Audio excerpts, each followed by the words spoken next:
सोनू शर्मा जी, आपसे मेरा सवाल यहाँ पर यह है कि कंपनियों कहा गया है कि वो एक मॉनिटरिंग मैकेनिज्म को कंपनी में स्थापित करे। ये किस तरह के मैकेनिज्म की बात हो रही है? किस तरह से इसको स्थापित किया जाएगा? इसकी ट्रैकिंग कैसे की जाएगी? कंपनी के लेवल पर अगर मैं समझना चाहूं तो जिम्मेदारी इस अधिसूचना के बाद कितनी बढ़ गई है ताकि पारदर्शिता मेंटेन की जाए? ये बेसिकली मैं आपको बताना चाहता हूँ प्रॉब्लम है क्या। प्रॉब्लम ये है मैम कि जितने भी लोग डायरेक्ट सेलिंग के नाम पर मनी सर्कुलेशन चला रहे हैं, ये एक्ट बेसिकली उन पे लागू होता है।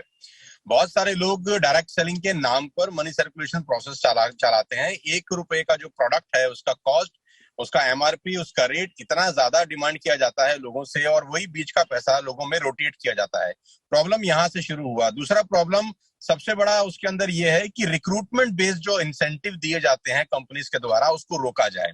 रिक्रूटमेंट बेस्ड रीबाइंग का प्रोसेस बहुत सारी कंपनीज में नहीं है, सिर्फ रिक्रूटमेंट बेस्ड पैसा दिया जा रहा है, जो मनी सर्कुलेशन एक्ट के अंदर भी इलीगल है। तो अभी इस लॉ के क्या कहते हैं फ्लोर पे आ जाने से बहुत सारी कंपनियां जो सिर्फ और सिर्फ मनी सर्कुलेशन चला रही है नेटवर्क मार्केटिंग के नाम पर, उन सब पे शिकंजा कसा जाएगा और सही कंपनी जो काम कर रही हैं उनको बहुत अच्छा काम करने का मौका मिलेगा। अभी मैं इसमें एक बात और ऐड कर देना चाहता हूं कि जितनी भी कंपनीज पिछले 4 से 5 साल के अंदर रजिस्टर्ड हुई हैं, उसमें बहुत सारी कंपनी ऐसी हैं जो सिर्फ और सिर्फ मनी सर्कुलेशन कर रही हैं डायरेक्ट सेलिंग के नाम पर, और इसकी वजह से कस्टमर का बेहद नुकसान हो रहा है। और एक कस्टमर को भ्रम की स्थिति बनी रहती है कि इतना पाक साफ बिजनेस, इतना शानदार बिजनेस को वो एक शक की नजर से देखने आता है, क्योंकि 10 अच्छी कंपनी रहती हैं और उसमें से एक बेईमान निकल जाती है, तो बाकी सब लोग 9 को भी बेकार तरीके से देखना शुरू कर देते हैं। तो ये बहुत स्वागत योग्य एफर्ट है, और इसका जैसा कि सर बता रहे थे कि इसका इंतजार बहुत बहुत सारे सालों से था, और we are very thankful to the government of India कि ये फ्लोर पर आ गया है फंड। तो सोनू शर्मा जी, ये जो बिजनेस है ये कितना बड़ा है? और आपने यहाँ पे जिक्र किया पिरामिड और मनी सर्कुलेशन स्कीम्स का, जो कि डायरेक्ट सेलिंग कंपनीज कुछ चला भी रही थी। अब इस अधिसूचना के बाद इस तरह की चीजों पर, इन तरह के मामलों पर किस हद तक रोक लगेगी? इंडस्ट्री के विस्तार को लेकर ये कितना बड़ा कदम है? अभी फिलहाल अगर हम देखें तो मार्केट कैप के लिहाज से इन कंपनीज का कितना प्रपोर्शन है, और कितनी जरूरत थी इस तरह की अधिसूचना की, ताकि ग्राहकों को यह समझ में आए कि उनकी हितों का ख्याल रखने के लिए कोई ना कोई है, एक बॉडी है जो जिम्मेदारी लेती है, और आप अपनी शिकायत भी उन तक पहुंचा सकते हैं।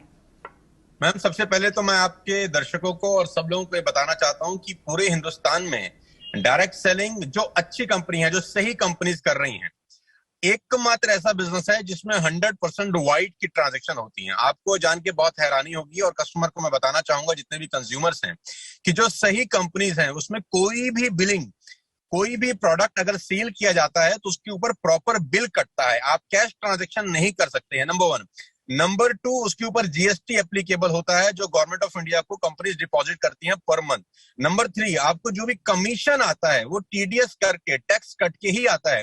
ये एकमात्र ऐसा प्रोफेशन है पूरे हिंदुस्तान के अंदर जहां 100% ट्रांसपेरेंसी होती है और लीगल सिस्टम अपनाया जाता है। आज ये करीब करीब 15,000 से 20,000 करोड़ रुपए का इंडस्ट्री है। नीति आयोग का खुद का ये मानना है, केपीएमजी का खुद का ये रिपोर्ट है कि अगर ये इंडस्ट्री सही रही तो 2025 तक करीब करीब 65 से 70 हजार करोड़ रुपए की इंडस्ट्री है, जहां एक आम भारतीय को रोजगार मिलने की अपार संभावनाएं हैं।